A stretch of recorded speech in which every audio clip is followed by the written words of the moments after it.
Hey guys, welcome back to my YouTube channel. It's your girl Tiana Woods, aka your favorite sister, and today we are back with another podcast episode, and we're going to be talking about life, how life is bullshit. I've had a lot of free time, and I sat down and thought to myself that life in school, they teach you everything besides what actual life is like and how to navigate through real life issues. Christopher Columbus is not going to help us figure out what happens when you lose a job. He's not going to help us figure out what happens when you get your heart broken. Just certain things that I feel like school teaches you, which was bullshit because we were so naive. And when you're a kid, you're adolescent, you're very impressionable. So we believe that these certain things is really what life is about. Getting a good job, that's how you're going to sustain yourself in life. But no, what happens when that job decides to say, let you go? When they say, fuck off, we have bigger fish to fry. And because you were the last person we hired, you are now gone. How does life help? How did school help us with that? It didn't. And it don't. But anyways, let's get into this conversation. So I'm not saying that education isn't important. Never said those words, never came out of my mouth. What I'm saying is that school doesn't necessarily teach us how to navigate certain things and everything that we were taught in school as far as like getting a good education. When you get a good education, you after elementary school, you go to middle school. After that, you go to high school. After that, you go to college. You get your degree and you start your job paying at $60K. $60K is not helping anyone right now today. What they told us from before is not actually helping us now. And honestly, I look at everything and I'm starting to just sit here and be like, honestly, school is good. It's good for certain things. But there's certain things that were not taught in school that you really have to buckle down and learn as your chapters in life continue to grow and evolve. Okay, I'm at chapter 26. I've been through so much things that I did not know was going to happen to me, because at the end of the day, life is a revolving door. You never know if it's going to stop working or not. Okay, you don't know what is going to come at you. At one day you can have everything, the next day you can have nothing. And all of that comes with us not actually learning how to regulate our emotions, us not being able to understand what are we dealing with and how to process it. School does not teach you how to handle a heartbreak. School does not teach you how to handle the inconvenience of a family death. When you have all these emotions racing through you, you don't even know where to put them, what to do with them. No one taught us how to learn how to regulate our emotions. And honestly, too, there was this big thing of emotions make you weak. And I personally feel like emotions do not make you weak. What makes you weak is when you cannot handle your emotions, when you don't know what to do during these episodes. And everybody has the episodes of emotions. It may differ for different people. If you're going to tell me that you've never had an emotional breakdown, something is wrong. We need to reevaluate you real quick. You might not be human, because that doesn't sound right. So understanding your emotions is a big thing. And as kids, we weren't taught that, especially for the Black community. Learning your emotions is something very difficult that we struggle with, and I just feel like that's something that we really need to talk about. It's hard, especially for our Black young men. They don't have that space to be like, yeah, mom, I'm feeling this way, I'm feeling that way. No, but you're supposed to learn these things, right? People say you need to learn how to this, you need to learn how to that. How can you learn something that was never brought to your attention to be taught? Then you have to learn it on your own. But are you equipped enough to realize that this is an emotional episode that I'm having? I don't know how to regulate myself. I don't know how to communicate thoroughly. I don't know what to do. I'm stuck. I don't know. I have all these voices in my head. And if you're sitting here and act like you don't have voices in your head, you're lying. You're so lying. You have voices in your head all the time. There's a million thoughts racing and you don't know what to do with them. And this is why sometimes I'd be like, people always want to talk about how Gen Z and millennials have all these mental health issues. Yeah, we do. But we can't. I try not to blame the other generations, because you didn't know how to regulate your emotions either. So it's like, where do we find the common ground of doing the work to learn how to regulate our emotions? Where does that come in? How do we work together? How do we figure these things out so we don't have people who are going and so we don't have people who are having emotional episodes, who are spiraling, who are cutting people, who are killing people out of emotional outbursts. Put it like that. Because that's exactly what it is. Everything that you think of that happens, it comes with emotions. You not knowing how to handle your emotions. I don't care what nobody says. That is the doorway of everything. Because when people do things, they do things out of emotion. Okay, it's never nothing besides that. Everything's out of emotion. Everything is out of emotions of how you feel. You feel like this person shouldn't have this belief because of your belief. Everything is how you feel. But the reality is you can feel how you feel, but you do not have to bring that burden onto other people. That's why you need emotional regulation. You need to know how to regulate your emotions, how to handle your emotions, which is something that we were not taught as children, which is something that has never been taught because no one really knows how to regulate their emotions. Tap into self-worth a little bit because this was a big thing in school too. And I know that I was not the only one who felt like my self-worth as a child getting an education. I always based it out on my grade of what I could do, what I couldn't do, like how I was academically. And that's how I found my self-worth. I know I can't be the only one because when you're in school, they determine your self-worth academically based on the grades that you get. When in reality, the grade doesn't define you. I'm not going to lie to you. There's people out here who are valedictorians. Yeah, and some of them are not where you suspected them to be just because you base it off of their education. Just because you base off someone's self-worth on education does not necessarily mean that they're going to be this top dog, millionaire, expensive, lavish luxury. It doesn't always mean that. And I feel like as children, because you're young and you got this bad grade, you start thinking like, damn, what is my worth? Am I worth it? Do I understand what's going on? It's something in your brain that you really sit here and be like, damn, am I really worthy of certain things? I'm not that worthy because I'm not. In fact, even from when I was in school, I wasn't getting these good grades and my worth wasn't that. Like, you start to think that. And I know for a fact that there's been multiple kids who've heard like, oh, you're stupid because you got this grade, da da da. No, your self-worth is not determined by a grade. Your self-worth is not determined by any of those things. You do not have to make your self-worth be connected to one aspect of your life. Your self-worth is you understanding who you are as a person. So you never have to sit here and be like, oh, I'm not worthy because I got this grade. I'm not worthy because so-and-so doesn't see my value. No, fuck what everybody else sees in you. What do you see in yourself? It's all about you. Your self-worth is you making sure that you fill yourself up with just as much joy as you can possibly have. And even if that means doing little things for yourself, perfectly fine. Even if that means sitting down and just being by yourself, perfectly fine. But as long as you know who you are and your self-worth is only validated by yourself and God, who gives a flying shit about who thinks about you, about what grade you got? And I'm just thinking about all these things. I'm like, damn, like I know back then when we were in school, there's certain things that you didn't think about yourself. Like you wasn't as confident because you were basing your confidence out on what grades you would get or how good you would do in this class or X, Y, and Z. And those are things that doesn't necessarily help you because it makes you go into this mindset of, damn, I wasn't good here. I wasn't going to be good there. Like me personally, I suck at math. I hate math. Girl, do not ask me.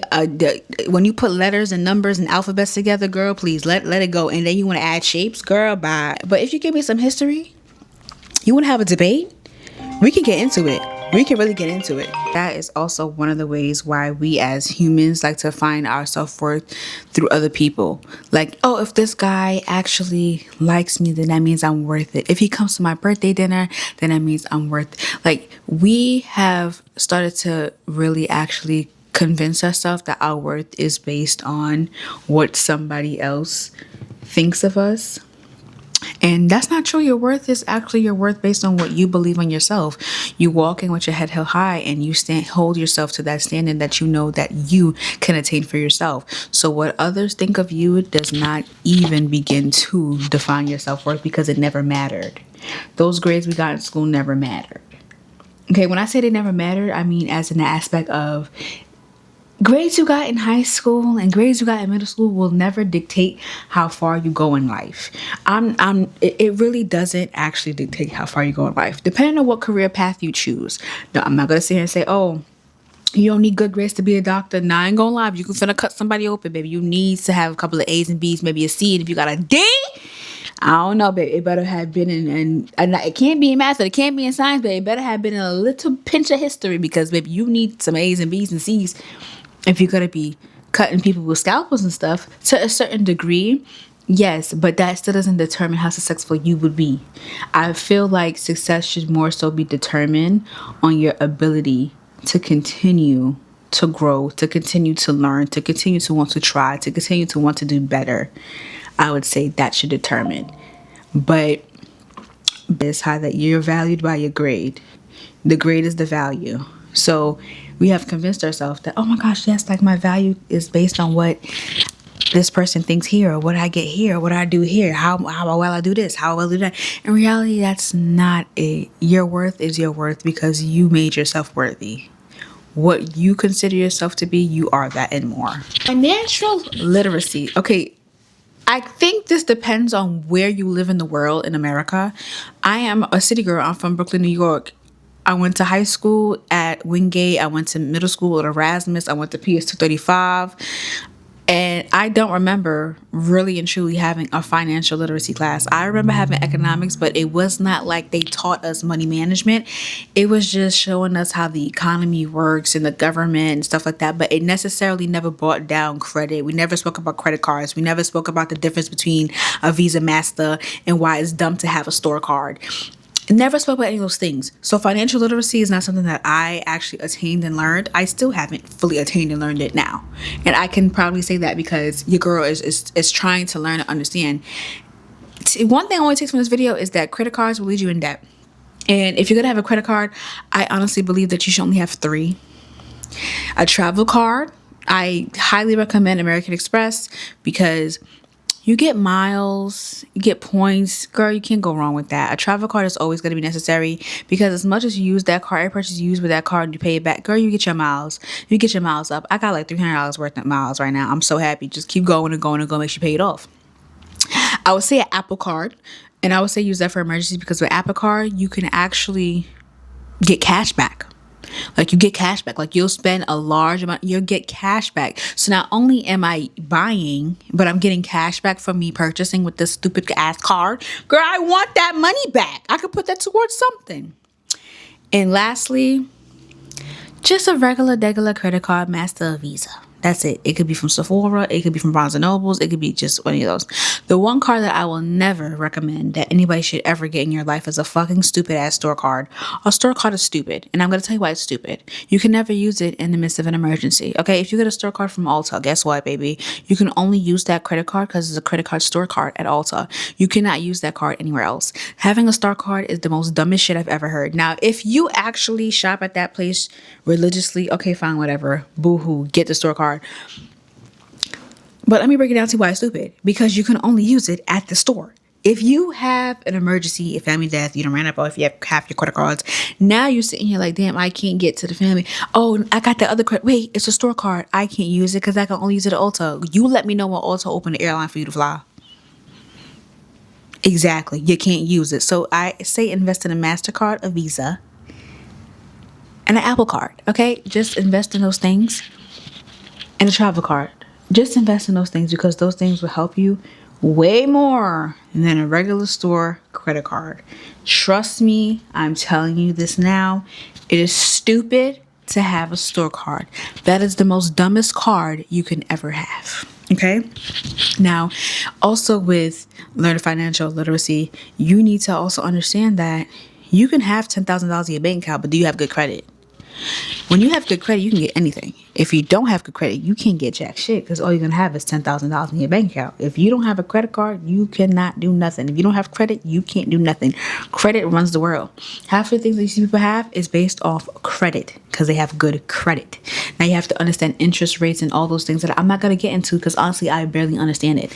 But if we had actually learned financial literacy, like I said, it's based on where you live in this world, because I'm sure there's people who went to prestigious high schools and expensive luxury places that actually were able to obtain and understand financial literacy. And if they didn't do it there, they had parents who actually did. Unfortunately, I wasn't one of those people. So I do believe that if we were actually to learn financial literacy, we wouldn't be in debt. Maybe America wouldn't even be in debt either. But these are things that we were not taught. So now as you're navigating through life, you don't build up your debt. Now you're sitting here like, how do I bring this down? What's the game plan? And you still don't have the game plan because you never really necessarily learned financial literacy.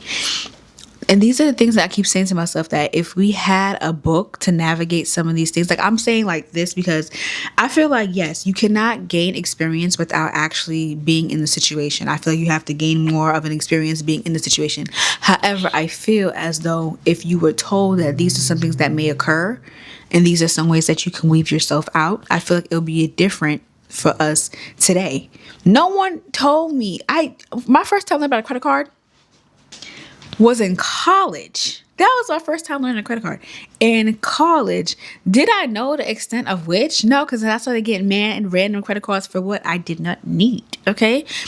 Not necessarily understanding the value of money, not necessarily understanding why it's important to pay back your credit cards, why it's important for you not to have too much credit cards, why is it important for you to only have a certain amount of credit cards, because you keep building debt. And then when you close a credit card, it will bring down your credit score. Okay? Not paying it on time, missing a payment, all those things contribute to that. And then you're in debt. And then you're trying to figure out how I'm pay this debt back, how I'm pay this down. Yeah, don't worry. It's all of us. It's not just you, it's me too, boo. It is.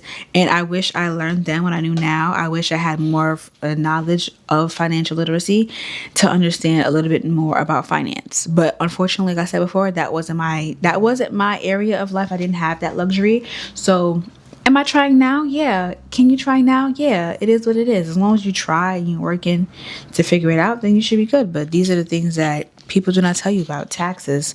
Like, no, people do not know. You see how the people over here arguing about, oh, I don't want my taxes to help other people when they're actually the people who are being helped. That's the part that baffles me. Now, mental health for us is something that I feel like it's very much so needed. I take mental health days for myself because honestly, I'm a person who suffers from depression, anxiety, and I overthink. Yeah, plain and simple. Depression is not like, when something happens to me, I literally go MIA. I curve inside a ball. Like, you will not hear from me as much. Like, I don't text as often. I just don't want to hear from nobody. I'll just not talk. My phone be on do not disturb. I don't want to be bothered. I lay in my bed. I cry. I weep. I be so like emotional because I'm depressed. I don't eat. I literally lose weight like nothing. Okay. And I like to eat, but I lose weight. Anxiety. I start to hyperventilate. I overthink. I start breathing heavy. That this is something that I know that I'm aware of these issues that I do have, and I take my time out and I actually have to calm down, because when I get anxiety, I get fidgety, I get hot, and I get like overstimulated. I start to breathe heavy, stuff like that. As for overthinking, I be thinking of situations before they happen. I be thinking of ways to try to get out of things. And I'm always trying to think of how to be one step ahead. Like, if something happened to me, I'm thinking of ways to get myself out of it already. Or before it even happens, okay? I'm thinking of how I'm going to get myself out of it already. That's that. So that's what I struggle with. And I feel like it's fine for me to know and speak about it and know that I do have these issues, and that's okay because I'm aware of them, so I know what to do here and there. But to be honest, I don't like how certain people of the older generations, or just people on the whole, they try to say that, oh, these mental health issues never existed until this generation. No, I feel like they always existed, just that in y'all form, y'all had serial killers. Because y'all had serial killers. Y'all had people out here running amok in these streets, killing people based off their emotions of how they were treated as kids. So when you grow up in a household and you watch, who can I use for example? Ed Kipner. I'll use Ed Kipner as an example. When you grow up in a house and your mom already made in your head that you're a weirdo, you're a creep. She shipped you off to your grandparents because she don't want you, because you shouldn't be with the little girls because these little girls are saints and you're a horrible person and you're this and you're that. That right there causes a little discrepancy in someone's head. You think your mom don't love you. Your mama hates you. She sent you away and kept her girl children. You killed your grandparents. You end up going into a medical center, and then all of a sudden you're rehabilitated. You come back out. You go to your mama. She's still treating you like shit. Then you over here like, what? Now you got this hatred for women based on how your mama made you felt. So then you went and you started killing women, teenage women to be exact. That's a mental issue. That's a mental health. That's mental health right there. That's an issue based on your emotions of how you felt. That is a mental issue. It's just saying, like, they think that people think that mental health only developed when it was us being born, but in reality, the mental health always existed. It's just that you guys had serial killers, and that is a mental issue. That is something's not right up upstairs, and it could be an error in the development of how you was raised, how your parents treated you, what you experienced, trauma. All of that ties into a mental health issue in which those serial killers had. Now, I'm not saying that what they did was right. It was wrong as fuck. Like, you should never be doing nothing like that. But if you really sit down and think back and you actually pay attention to the serial killers, and I say it's because I literally watch shows like this, and I literally watch and I analyze and just be like, wow, like your parents is really fucked up. For example, another one, Jeffrey Dahmer. His mama was on medications, like 20-something medications while she was pregnant with him. That caused an issue in that child's head. And not only that, you left him alone. He was lonely. Loneliness leads to mental issues, leads to you feeling as if you're not needed, you're not wanted, you're not loved. It's a whole bunch of stuff in your head that begins to make you go crazy. Those are mental issues. Anyone who's killing animals before killing animals, practicing, that's a mental issue. Something's not healthy in the brain. So mental health has always existed. It's just a matter of us being vocalized about it and us actually being able to speak about it and us actually being able to deal with it as individuals, understanding that we have emotions, understanding that we are aware of how we're feeling in this moment, and trying to figure out how to handle it is way better than what was going on back in those days, if you ask me. I just want to point that out there because I'm kind of sick of this negative connotation of mental health when it comes to Gen Zs and millennials, as if we are these crazy people, and we're not. We're just people who understand how we feel. We're just people who don't want to go into overdrive and burn out, and then we're mentally spazzing. We're mentally having issues. We don't want that. So to prevent us from getting to those points, we take breaks. And I feel like everybody is deserving of a break. You work hard every day. Every day that you get up and you got to do something that you don't want to do, you're working hard. Every day you got to get up and do something that you don't want to do or you have to do because you know if you don't do it something, you're working hard. Every day that you get up and walk into that world and you at that job where you can't stand those people, you're working hard. You are working hard every day, and every day I feel like you are deserving of a mental break for yourself, even if it's just you laying in your bed watching soap operas all day.